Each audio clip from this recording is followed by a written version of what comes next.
Gawa, 3 kabanata. Minsan, nagpunta sina Pedro at Juan sa templo. 3:00 ng hapon noon, ang oras ng pananalangin. Sa pintuan ng templo, na tinatawag na Pintuang Maganda, ay may isang lalaking lumpo mula pa nang ito'y isilang. Dinadala ito sa templo araw-araw upang mamalimos sa mga taong pumapasok doon.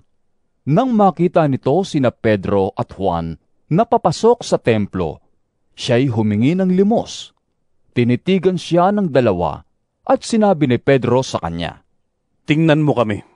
Tumingin nga siya sa kanila sa pag-asang siya'y lilimusan. Ngunit sinabi ni Pedro, "Wala akong pilak o ginto. Ngunit kung ano ang mayroon ako, ay siya kong ibibigay sa iyo.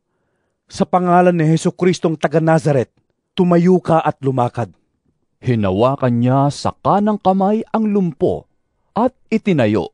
Noon di lumakas ang mga paa at bukong-bukong ng lalaki.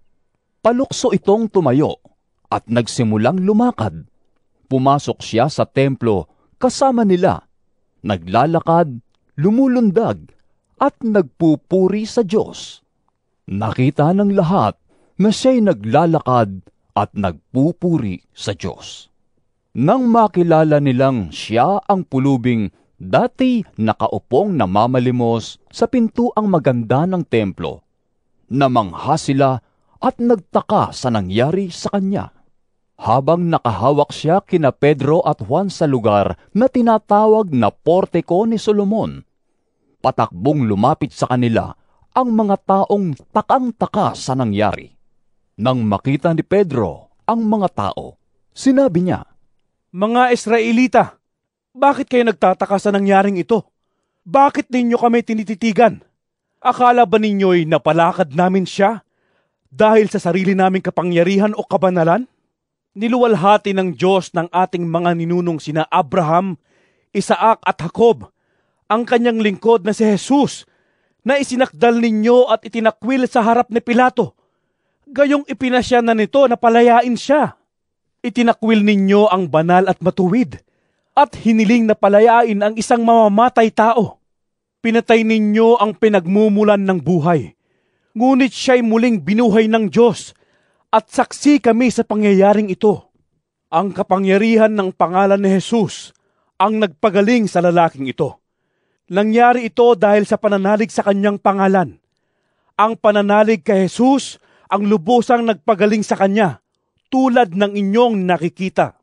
Mga kapatid, alam kong hindi ninyo nauunawaan ang inyong ginawa, gayon din ng inyong mga pinuno. Sa ganitong paraan ay natupad ang matagal nang ipinahayag ng Diyos sa pamamagitan ng mga propeta na ang kanyang Kristo ay kailangang magdusa. Kaya nga, magsisi kayo at magbalik loob sa Diyos upang patawarin ang inyong mga kasalanan. At nang sa gayon, ay sumapit ang panahon ng pagpapanibagong lakas mula sa Panginoon. Susuguin niya si Jesus, ang Kristong hinirang mula pa noong una para sa inyo. Siya'y dapat munang manatili sa langit hanggang sa dumating ang pagbabago ng lahat ng bagay, ayon sa ipinahayag ng Diyos sa pamamagitan ng kanyang mga banal na propeta mula pa noong una. Sapagkat sinabi ni Moises, "Mula sa inyo, ang Panginoon ninyong Diyos ay pipili para sa inyo ng isang propetang katulad ko. Sundin ninyo ang lahat ng kanyang sasabihin sa inyo.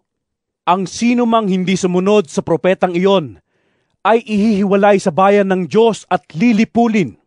Ang lahat ng mga propeta, kasama si Samuel at ang mga kasunod niya, ay nagpahayag din tungkol sa panahong ito. Ang mga pangako ng Diyos sa pamamagitan ng mga propeta ay para sa inyo.